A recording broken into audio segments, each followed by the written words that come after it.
કેમ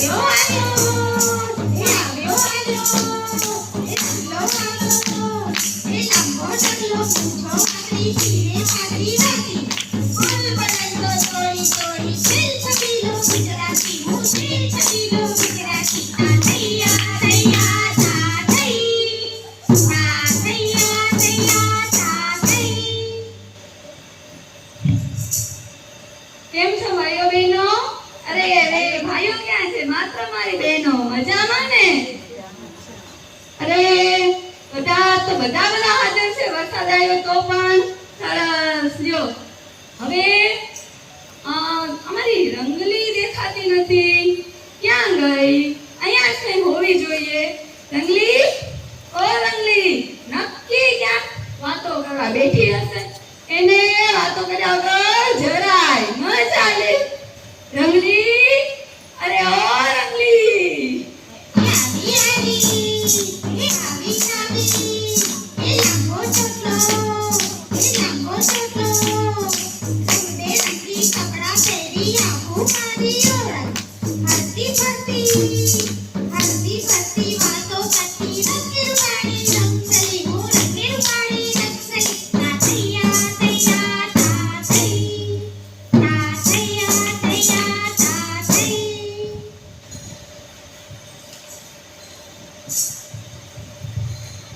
અરે આ મારા રંગલાની તો મારા ઉપર ચાલે નહીં.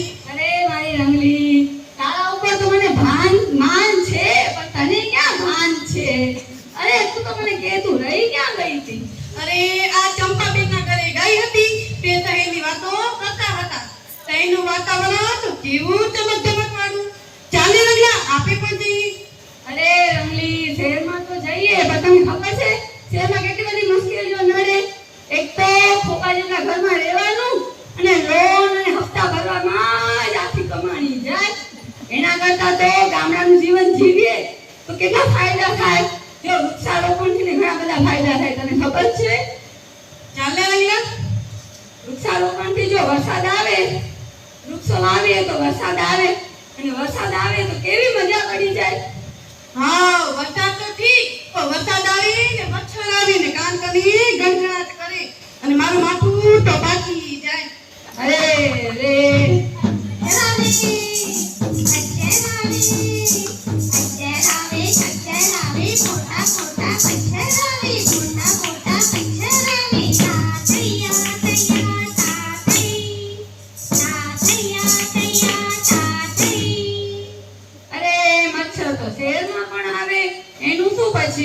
તું નહીં માને આ નહીં માને. મારી રંગલી તો મારું કયું જરાય નથી માનતી.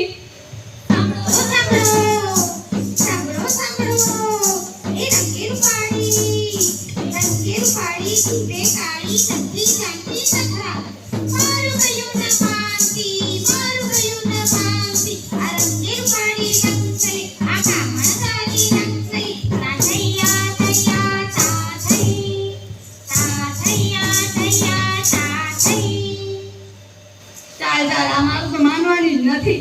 આપણે એને લઈ જઈએ અને ગામના બધા લોકો પાસે લઈ જઈને કંઈક માને.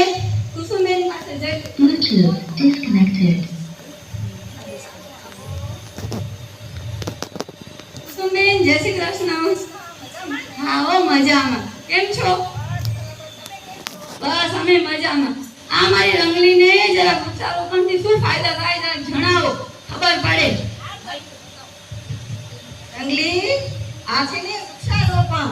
આપણે વૃક્ષારોપણ રાખશું તો વરસાદ આવશે તો ખેડૂતોને ફાયદો થશે અને અનાજ પણ પાકશે, નકર તો મોંઘારત થઈ પડશે અને પર્યાવરણમાં પણ સુધારો થશે. કેવી રીતે? જો આજકાલ સૂરજનો તાપ કેટલો બધો વધતો જાય છે અને રોજ હવે તો ફ્યુચરમાં તો વધતો જ જવાનો છે. એટલે આપણે વૃક્ષારોપણ તો કરવું જ પડશે. વૃક્ષારોપણ કરશે તો વરસાદ આવશે તો ઠંડક થશે. સમજી? હા હો.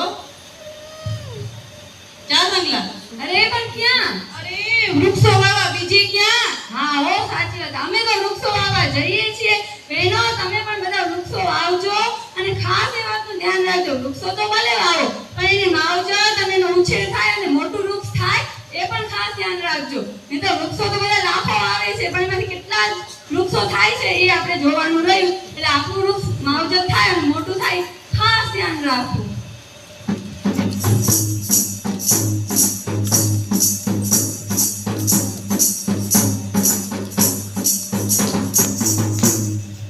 એ રંગલા, તને એક વાત કહું? હા. આ શહેરમાં ખાવાનું કેટલું જુદું જુદું હોય છે અને કેટલું સ્વાદિષ્ટ હોય છે. ચાલ ને રંગલા, આપણે પણ જઈએ. ચાલુ પાછું આનું શહેરનું ચસ્કો તો Bluetooth connected. અરે રંગલી, શહેરમાં તો ખાવાનું ખાઈએ, મજા પણ પડે. પણ તને ખબર છે શહેરના જંક ફૂડ ને ફાસ્ટ ફૂડ ખાઈ ખાઈને કેટલી બીમારીઓ આવે છે? એના કરતા પાછું વળી બીજું શું તને ખબર છે? ગામડામાં તો ઘરમાં ખાય અને બહારે જાય, જ્યારે શહેરમાં તો ઊંધું હોય, બહારે ખાય ને ઘરમાં જાય. પછી એના કરતા તો તને આ ખબર છે મિલેટ્સ એટલે શું? મિલિટ, ઈ શું વળી?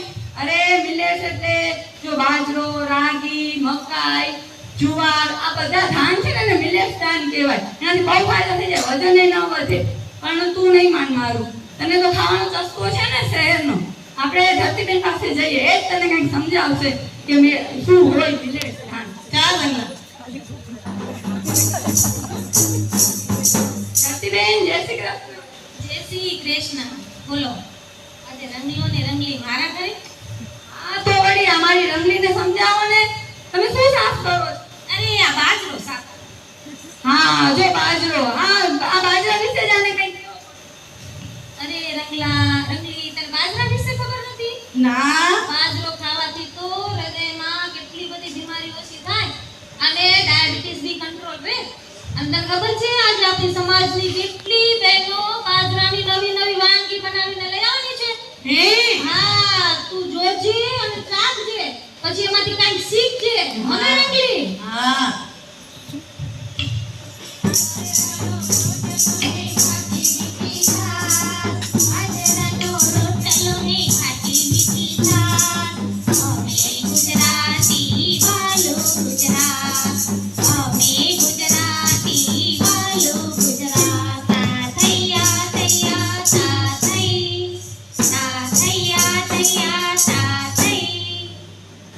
અરે રંગલી, એક વાત કહું તને. બોલ ને રંગલા. તને ખબર છે શહેરમાં તો પાણી વેચાતું મળે છે? પાણી વેચાતું? તો જો ફિલ્ટર પાણી પર પીવે બધા શહેરમાં. હવે ફિલ્ટર વાળા પાણી પીવે, એક બોટલ ફિલ્ટર કરે એટલે 10 બોટલ પાણી વેસ્ટ જાય, નકરો પાણીનો બગાડ. એના કરતા કુવા નદીનું પાણી પીએ, તળાવનું, તો કેવું શરીર તાજું માજું રહે.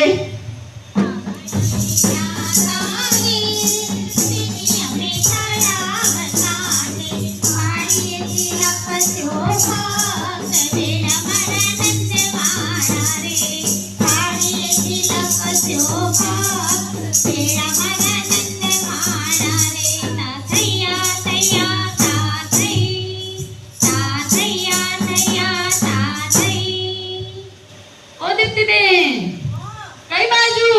અરે હું તો કુવે પાણી ભરવા ગઈ હતી. પીણાઓ થોડું, બહુ તરસ લાગી નાખ. પીવો, પીવો. કેવું મીઠું ને ઠંડુ પાણી છે. લે રંગલી, તું પણ પી. કેવું પાણી છે? ઠંડુ. હા, ઠંડુ લાગ્યું ના? હા, ઠંડુ અને મીઠું. એનું કારણ શું છે ખબર છે? હા. કુવાની અંદર હોય કાંકરા અને માટી, એ બધું કુદરતી રીતે ફિલ્ટર કરે પાણીને, અને એટલે એ મીઠું લાગે. જ્યારે શહેરમાં શું હોય, અવડા કેરબામાં પાણી આવે, બરાબર છે? હા, ત્યાં પછી આપણા ઘરે આપણે ફિલ્ટર લગાવીએ, તો એની અંદરથી શું થાય, પછી આપણને એ પાણી પીવાથી આપણને વિટામિન B12 ઓછું થઈ જાય, કેલ્શિયમ ઓછું થઈ જાય. પછી આપણે શું કહ્યું, અરે મારા તો ઘૂંટણ દુખે છે, પગ દુખે છે. પણ એનું કારણ શું છે એ ખબર છે? ના, એ ફિલ્ટર વાળું પાણી છે. કાલથી તું પણ આવ મારી સાથે કુવાનું પાણી ભરવા, એને મજા આવશે.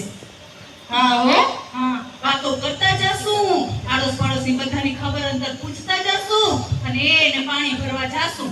આવી રીતના વાતો કરતા કરતા જઈએ ને તો કોઈ દિવસ આપણને ડિપ્રેશન ના આવે, એન્ઝાઇટી ના આવે ક્યારે પણ. કેમ કે બધા સાથે વાતો કરતા કરતા જઈએ. અને એક ચીજ કહું તને, થોડીક આપણે પંચાસી કરી લઈએ બધા. હા, આપણે હાલશું હો. હા, ઠીક છે. અરે હું તો એવી વાતોડીને ભૂલી જ ગઈ. હવે મારે ઘરે બી જવું છે. રંગલા મારો ઘોડો ક્યાં? જાઓ જાઓ, મારી રંગલીને શું શું શીખવાડો છો.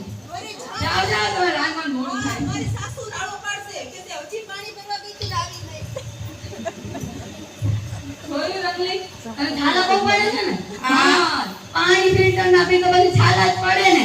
આવા પાણી પી તો કઈ ખબર પડે તને પણ છાલા બાલા મટી જાય. નકરી દવાઓ હા કરો છો તે. હવે હું એક વાત પૂછું. બોલે રંગલા. મને એ નથી સમજાતું કે આ બધા લોકો એમ કેમ કહે છે કે અમારી દીકરી તો ગાય જેવી છે. અરે રંગલા, તને શું ખબર? અરે આ જમાઈની આખલો નાખી એટલે. અરે તે તો ભારે કરી હો રંગલી. મેં તને પૂછું કેના વિશે શું તું બોલસ કેના વિશે બોલ કરી. ના તું નહીં સમજ. હવે આપણે છે ને દીપિકા બેન પાસે જાય એ જ તને સમજાવશે ગાય ને ગાયના ફાયદા. જા બાંગલામાં પડી રહેજો. તો શું કરો છો? હા તમારા ઘરે ગાય છે નહીં? હા, મને આ છે ને મારી રંગલીને થોડુંક ગાય વિશે કયો, એના દૂધ વિશે ફાયદા જણાવો તો મને ખબર પડે.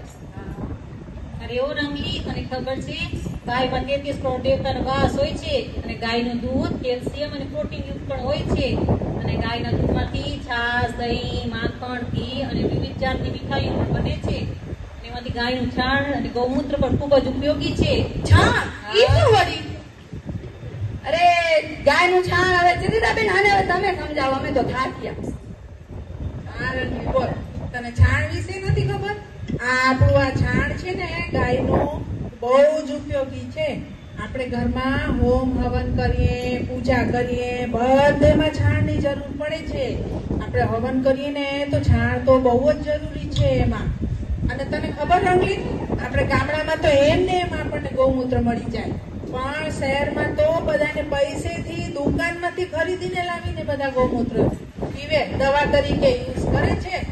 અને બીજું, આપણે ગામડામાં તો છાણ તો ઠીક આમાં ઘરના આંગણે લીપે, જેનાથી છે ને નાના મોટા બેક્ટેરિયા એ ના આવે અને વાતાવરણ એ શુદ્ધ થાય. અને શહેરના માણસો તો આનું બધું સજાવટનો સામાન બનાવીને ઘરમાં સજાવે. સમજ પડી? હા હવે તો સમજી જ જાય રંગલી. ચાલ રંગલી, જો સાંભળ્યું ને રંગલી, આટલા બધા ગામડાના ફાયદા સમજાવ્યા અને હકારાત્મક ઉર્જા આવે. બધા લોબાનમાં એમાં છાણનો ઉપયોગ કરે છે.